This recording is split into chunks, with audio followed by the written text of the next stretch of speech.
Hey, what's going on? I'm Blockabilly. So I've got one of these little 9-volt Lego motors and it quit working on me. And I was kind of curious if anybody's ever tried to take them apart and if they're repairable. So I was thinking about, since this one's not working anyway, I was thinking about trying to kind of crack the case and see what's going on the inside. Maybe it's cleanable, repairable. I don't know.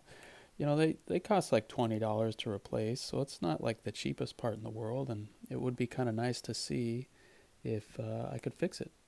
These little outside pieces pop off pretty easy. They just have kind of this little bracket and clip thing, and then also this little pulley motor will pop right off. I kind of think it's really cool how that works, how that pulley attaches, because it's just kind of connected with a rubber gasket. So I think it's maybe so you don't strip out the motor if the some part of the pulley mechanism seizes up. You won't kind of put a lot of pressure on the motor, and the motor could keep spinning even if the pulley freezes. I thought that's kind of cool. So yeah, I don't know. I'm gonna see what I can do. It's basically this case just has this kind of mold line right here, so I was gonna kind of see if I could crack that apart.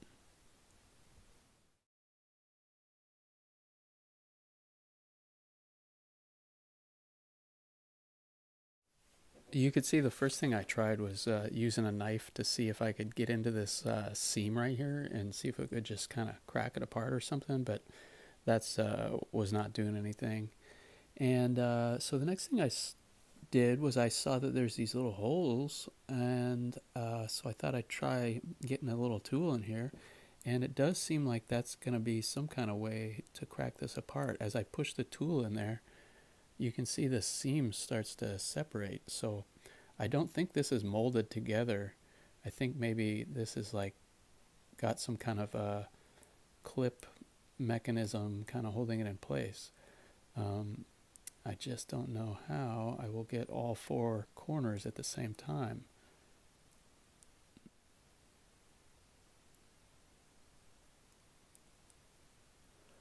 Okay, I'm making some progress here. So I got my little tool in there to kind of separate it, and then I used a flathead screwdriver to kind of pry it apart like this. All right, there we go. All right, what do we got here? Look at how dirty this is. Uh, wow. Okay. So I don't know. You think maybe if I could clean all this, maybe it would work again? Look at this. Wow.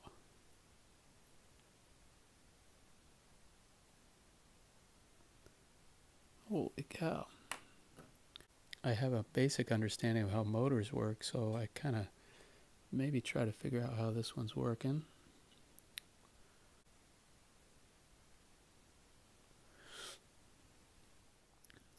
As I've continued to investigate this motor, I've figured out that this powder here is the magnets, the permanent magnets of the stator that have kind of disintegrated a little bit. So I kind of wonder if I can kind of clean this off. It seems like I can still feel the magnets have some magnetism to them, so maybe the motor will still work if I can kind of clean this up a little bit. Um, if you're kind of curious at all about the anatomy of these little DC motors, um, the power comes in the back here, you know, positive on one side, negative on the other side. Then that current comes to these little brushes down here. Then this whole assembly here is called the rotor, and those the current on those little fingers of the brushes, if I can get this to focus, then contacts this piece here, which is called the commutator. And it's really hard to see, but it actually has multiple sections. You can see there, I think 1, 2, 3, 4, 5, 6 sections, which makes sense because there's 3 different armature windings here. And they each get two commutator segments, so that makes sense. There's 6. As the motor spins, the brushes contact the different segments of the commutator, and they flip the current in the armature windings positive to negative, which creates an electromagnet that flips from positive to negative, like, flipping a magnet back and forth, which then opposes the permanent magnets of the stator. I may not have explained that very well. I'm not an expert or anything, so I'm going to put a link in the top right corner here to a really good video on how DC motors work, and it makes a lot more sense.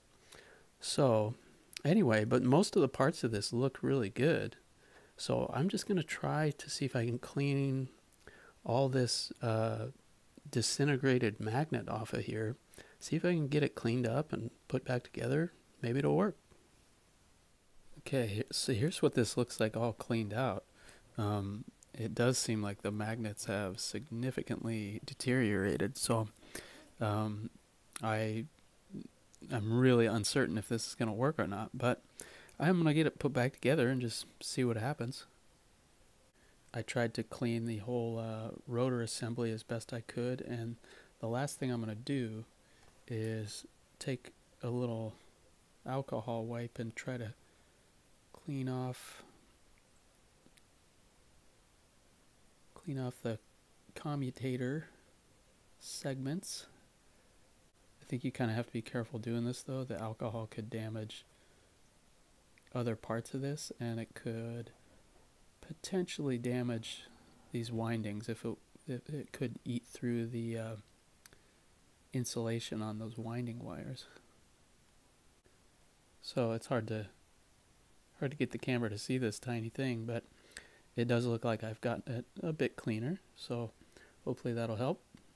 Back here, the little brushes inside there, I could try to maybe clean those.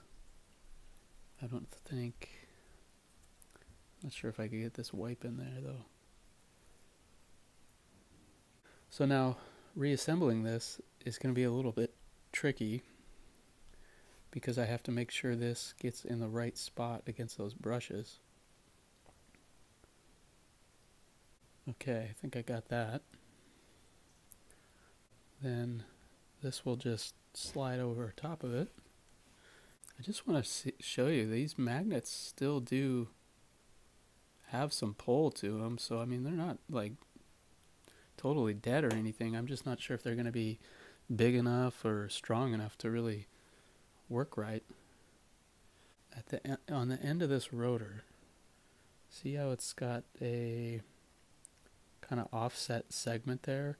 That's what locks the rotor into the end drive piece of this. I can see this is going to be kind of challenging to put back together.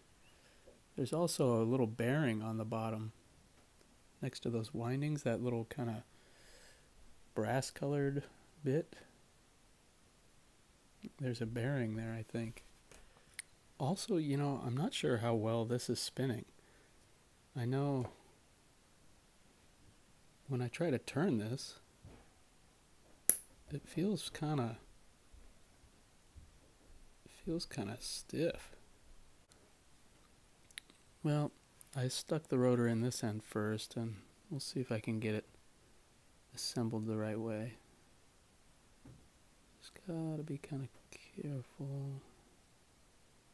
I think the holes back here are probably for the assembly of this when they're originally put together, so that these brushes get maybe pushed out of the way while you're assembling it, I wonder. Okay, well, I got it pushed together there. Let's give it a try, see what happens.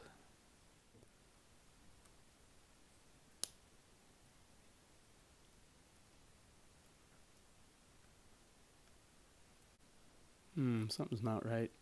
So like when I'm trying to connect it and the lights go out, that means that something inside here is shorting. Okay. I took it apart again because it was shorting out and noticed that the brushes weren't connecting correctly. So this time I put the rotor against the brushes first and then put the other part together. So let's see what happens now.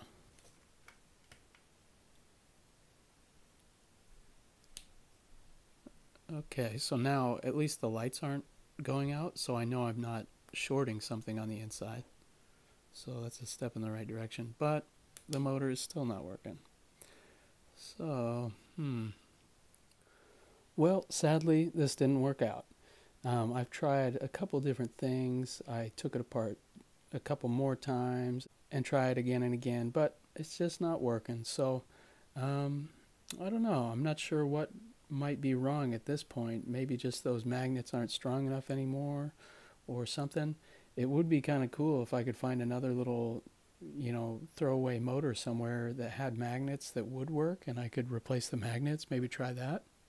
But anyway, it was still fun. I still learned something. I hope you enjoyed watching this. I hope you learned something about these little motors too.